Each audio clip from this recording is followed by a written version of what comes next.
I stood in our living room, completely stunned by what Amanda had just said. The wedding invitations were spread across the coffee table, her perfectly manicured finger pointing at the name line. I was 32 years old, a marketing executive from Chicago who thought I had finally found the one.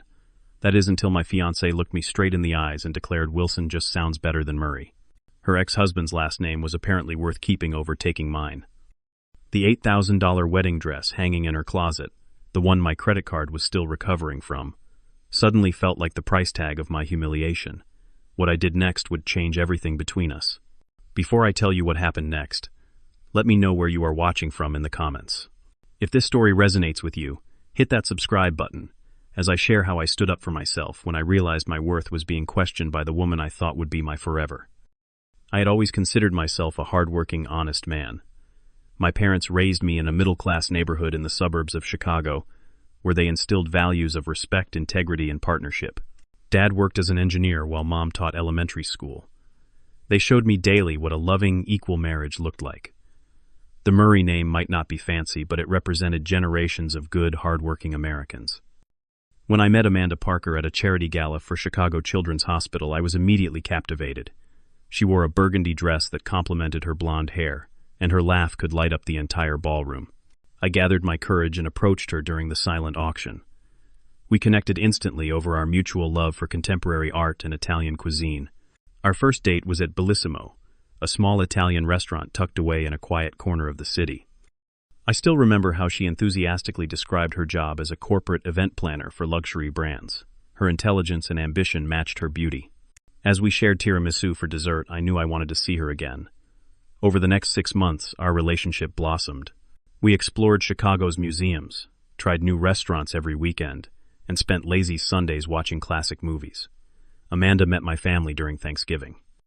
My younger sister Sarah took to her immediately, and my parents welcomed her with open arms.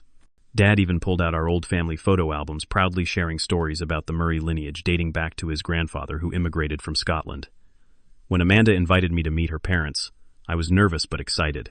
The Parkers lived in an affluent neighborhood in Highland Park. Their home was twice the size of my parents', with a perfectly manicured lawn and luxury cars in the driveway. Her father, Jack, was a corporate attorney, and her mother, Diane, was a former news anchor who now managed charitable foundations. They were polite but reserved, asking questions about my career trajectory and 5-year plans. After a year of dating, we decided to move in together. My apartment was closer to both our workplaces, so Amanda moved her designer clothes and expensive skincare products into my space. We complemented each other well. I was pragmatic and grounded while she brought spontaneity and style to our home. I believed we balanced each other perfectly. On our 2-year anniversary, I proposed at sunset on the shores of Lake Michigan. The diamond ring had cost 3 months of my salary, but seeing her eyes light up made every penny worth it. When she said yes, tears streaming down her face, I felt like the luckiest man alive. She called her parents immediately, then posted the perfect engagement selfie that garnered hundreds of congratulatory comments. We began planning our wedding for the following summer. Amanda had dreamed of a June ceremony at the Lakeside Gardens, an exclusive venue with a 6-month waiting list. Somehow she managed to secure a date through her connections. We spent evenings discussing guest lists, color schemes, and honeymoon destinations.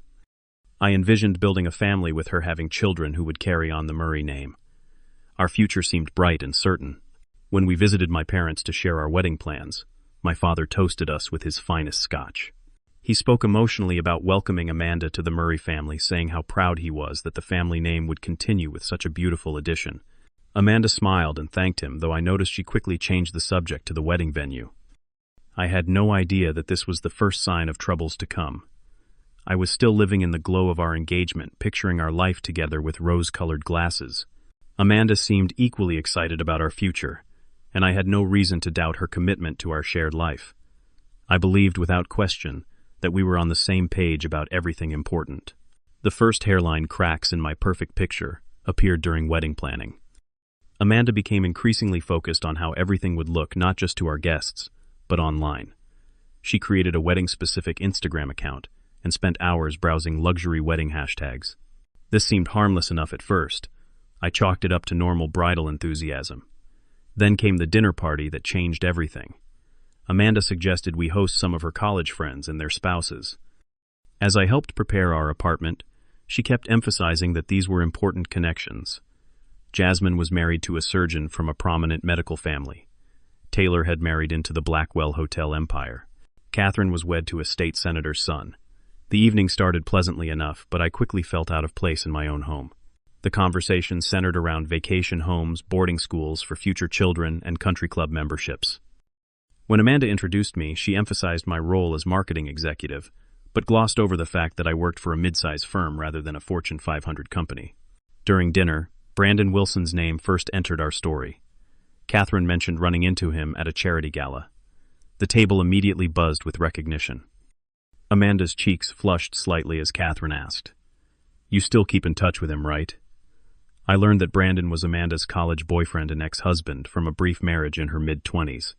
They had divorced 3 years before I met her. What surprised me was how Amanda still moved in the same social circles as him, and how animated everyone became discussing his family's real estate developments. Later that night, after our guests left, I noticed Amanda signing a thank you email as Amanda Wilson. When I questioned her about it, she explained casually that she had kept her ex-husband's name professionally after their divorce. It had never come up before, because I had always known her as Amanda, not by her last name. She said changing back to Parker would have been complicated for her career contacts. I tried to be understanding. After all, many women keep their married names after divorce for professional continuity. It seemed practical rather than emotional. Still, a small knot of unease formed in my stomach. 2 weeks later, we visited a high-end stationery store to order our wedding invitations. The designer asked how Amanda wanted her name to appear. There was an awkward pause before she said, "I am still deciding. Maybe we could just use Amanda and Dalton Murray for now on the samples." The way she hesitated over my last name made the knot in my stomach tighten. On the drive home, Amanda casually suggested, "What would you think about me using Wilson Murray professionally after we are married? It has better recognition in my industry." I tried to keep my voice level as I asked why she would not simply become Amanda Murray. Her response was telling Murray just does not look as elegant on paper. The corporate world is all about image, Dalton. I brushed it off as wedding stress and tried to be understanding. Names were just names, right? What mattered was our commitment to each other. At least that is what I told myself. The situation escalated when we attended a pre-wedding celebration at my parents' home. My mother had ordered a cake with "Congratulations to the future Mr. and Mrs. Murray" written in elegant frosting, when my aunt joyfully referred to Amanda as the future Mrs. Murray. I watched Amanda subtly wince before plastering on a smile. My sister Sarah noticed too, and pulled me aside later. "Are you sure Amanda is ready to become a Murray?" she whispered. "She seems to hold on pretty tight to that Wilson name." I defended Amanda, insisting it was just professional branding, but Sarah's concern planted a deeper seed of doubt. That night I overheard Amanda on the phone with her friend Jasmine. I did not mean to eavesdrop, but her words froze me in the hallway. "I know, right? Murray is so plain. No one important has that name. At least Wilson has some weight to it." I walked away before I could hear more, a heaviness settling in my chest. The woman I loved was embarrassed by my name, by the legacy my family had built. I tried to convince myself that names were superficial, that her love for me transcended such concerns. But the evidence was mounting that Amanda valued status over substance. Still, I pushed my doubts aside. We had invested 2 years in this relationship and had a wedding to plan. I told myself that every couple has hurdles to overcome. This was simply ours. I had no idea how much worse it would get. As our wedding date approached, Amanda's obsession with appearances intensified. The breaking point began with the infamous wedding dress shopping expedition. Amanda insisted on visiting Celestial Bridal, Chicago's most exclusive boutique, where appointments were booked 6 months in advance. She brought her mother 2 bridesmaids and a bottle of champagne. I was not invited, of course, but my credit card was. Despite Amanda's promise that her parents would handle the dress, I received a text mid-afternoon. "Found the perfect dress. $8,000, but absolutely worth it. Already put the deposit on your card. We'll pay you back." The dress never got paid back. When I gently reminded Amanda about the arrangement, she dismissed it with, "Daddy had unexpected expenses this quarter. We will just adjust the honeymoon budget. Let me enjoy this, Dalton." 3 weeks later, while using our shared laptop, I accidentally opened the wrong email account. There, in Amanda's inbox, was a message from Mrs. Patricia Wilson. Brandon's mother, about an upcoming charity luncheon they were both attending. Curious, I searched Brandon's name and discovered multiple recent exchanges. They were not romantic, but they showed a level of regular contact Amanda had never mentioned. Even more unsettling was finding Brandon's name on our preliminary guest list. When confronted, Amanda seemed genuinely surprised by my concern. Brandon and I are completely over romantically, but his family has been part of my social circle forever. The Wilsons are major donors to every important charity in Chicago. It would look strange if they were excluded. Look strange to whom, I asked. She rolled her eyes as if I were being deliberately obtuse. To everyone who matters, Dalton. Those 4 words echoed in my head for days afterward. Everyone who matters. And clearly in her mind, I was not part of that elite group. The situation worsened when I accidentally saw texts between Amanda and her bridesmaid Taylor. They were mocking my last name with Taylor, suggesting Amanda hyphenate on paper but just use Wilson socially. Amanda replied with a laughing emoji. And perfect solution, Murray is such a downgrade. I felt sick reading their exchange but said nothing. The wedding was just 2 months away. Deposits had been paid. Invitations were out. I told myself every relationship faced challenges. Perhaps this was just pre-wedding jitters on her part. Then came the dinner with Amanda's parents at Le Cirque, the most expensive restaurant in the city. As we discussed the rehearsal dinner, her father casually asked if I was prepared to provide Amanda with the lifestyle to which she was accustomed. Before I could answer, her mother added, "The right connections are everything in this city, Dalton. We just want to make sure Amanda continues to move in the proper circles." Amanda squeezed my hand under the table, but I noticed she did not defend me. Instead, she quickly steered the conversation to their country club membership that would host our rehearsal dinner as their gift to us. The final blow came a week later. We were reviewing marriage license paperwork in our apartment when Amanda cleared her throat. "I have made a decision," she announced. "I am keeping the Wilson name after we marry." I stared at her, confused. "You mean hyphenating?" I asked. She shook her head. "No, just keeping Wilson.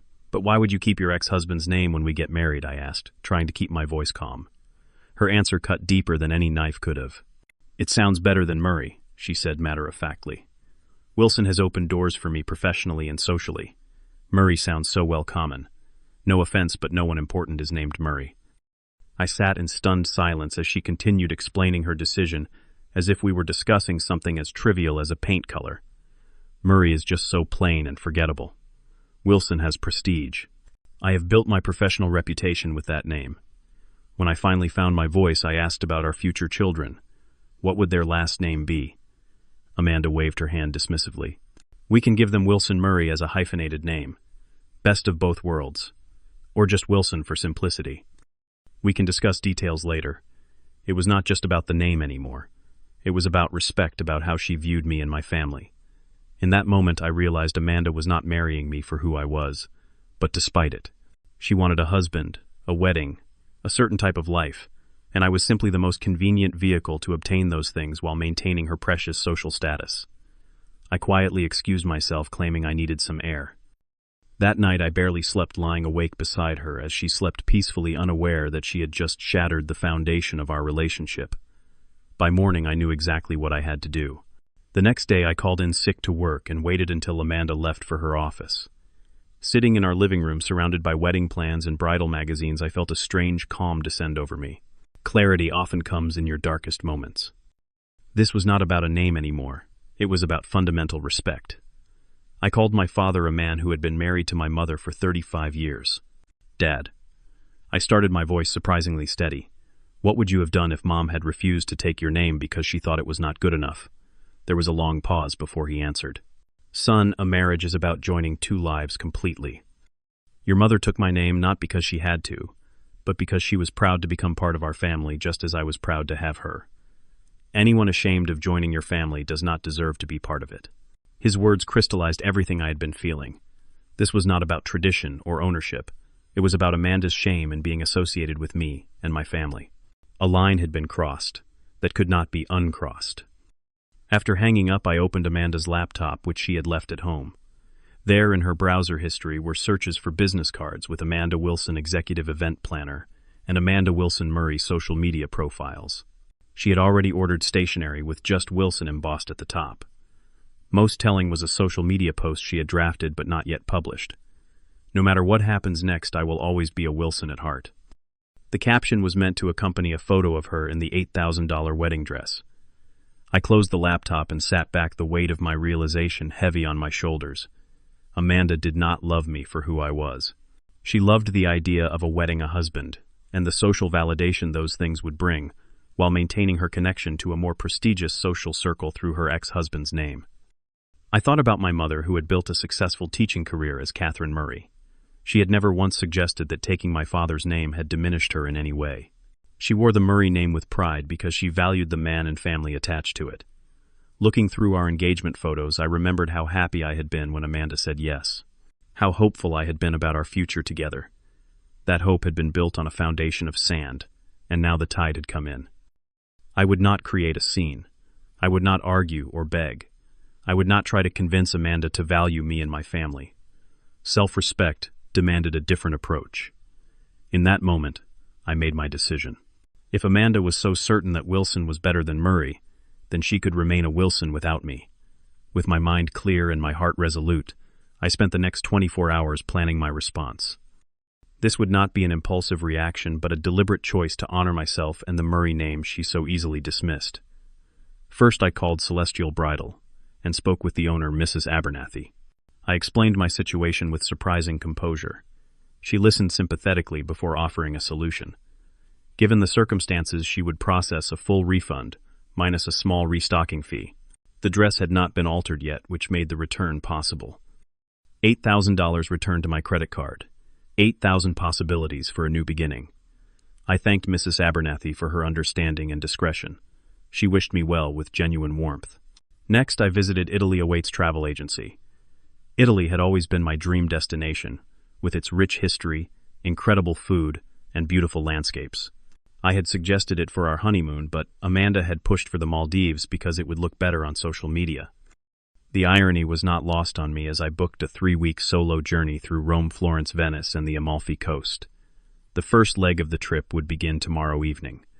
At home, I carefully sorted through my belongings. I would not take anything we had purchased together, only what was truly mine. My books, my clothes, my personal mementos. I packed methodically, not in anger, but with the certainty that comes from knowing you are doing what is necessary. I spent 2 hours writing Amanda a letter, pouring out my thoughts with complete honesty.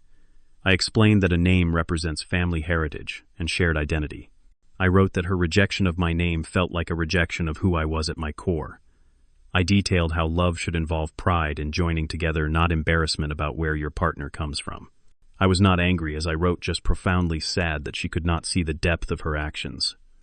I explained that I deserved someone who would proudly stand beside me, regardless of how plain or common my name might seem to her elite social circle. The letter filled 5 pages. I signed it simply Dalton Murray. I placed the letter in a beautiful box that had once contained the platinum cufflinks she had given me for my birthday.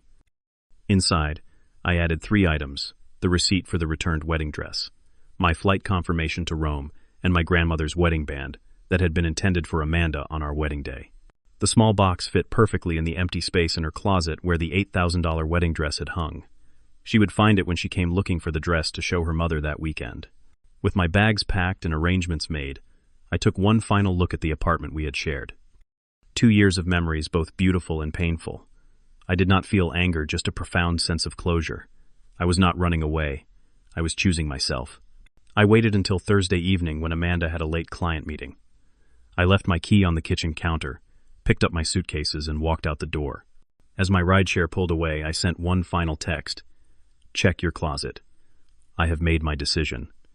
Then I turned off my phone. When my plane took off toward Rome the next evening, I felt a mixture of grief and liberation. The grief was for the relationship I had thought we had. The liberation came from choosing self-respect over humiliation. As Chicago disappeared beneath the clouds, I closed my eyes and allowed myself to feel everything: the pain, the disappointment, and yes, the freedom of having stood up for myself. The Italian sun greeted me in Rome like an old friend offering comfort.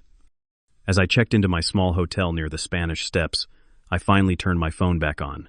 It immediately exploded with notifications. 37 missed calls from Amanda. 62 text messages ranging from confused to angry to pleading. How could you do this to me? The first one read, "This is so embarrassing. What will I tell everyone? Please call me. We need to talk about this. The dress is gone. What did you do with my dress? The progression continued until the most recent I read your letter. Please talk to me. I did not respond immediately. Her friends had also messaged me most with angry accusations of cruelty and immaturity. Only my family and a few close friends offered words of support, telling me they understood and respected my decision. For 3 days I immersed myself in Rome, wandering the ancient streets, sitting in quiet cafes, and visiting the Colosseum and Vatican. I took photos not for social media validation but to capture moments that moved me. I ate pasta at tiny restaurants where the owners treated me like family rather than a customer. On my 4th day in Italy, I finally answered Amanda's call. Her voice sounded small and far away, nothing like the confident woman who had declared Wilson superior to Murray. You just left, she said. No fight, no argument. Just gone. What was there to fight about? I replied calmly. You made your position clear. My name, my family, was not good enough for you. That is not something I can change, nor would I want to. The wedding dress, she began, was purchased with my money I finished for her. I returned it. The refund covered my trip to Italy, where I am now. I sent you the receipt. There was a long silence. I never realized how much it would hurt you, she finally said. It is just a name, Dalton. If it was just a name, I responded, then taking mine should not have been such a problem for you. But we both know it was never just about the name. It was about what my name represents, who I am, where I come from. And none of that was good enough for you. We talked for nearly an hour. She cried. She apologized. She offered compromises. But the fundamental issue remained unchanged. Amanda valued status and appearances over genuine connection and respect. She had seen my name, my family, as something to overcome rather than embrace. When I have children someday, I told her I want them to bear my name with pride, not apology.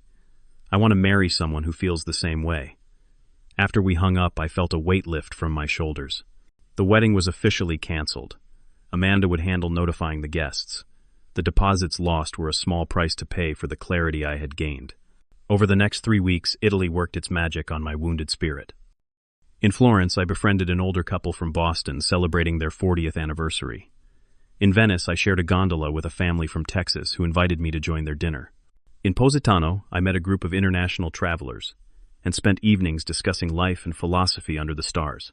One evening in a small coastal town, I met Maria, an Italian-American woman, visiting her grandparents' homeland. Over dinner, she shared stories about her grandparents, who had immigrated to America with nothing but had built a beautiful life, how she carried their Italian last name with immense pride alongside her American identity, how her mother had taken her father's Italian surname because it represented joining not just him but his entire heritage and story.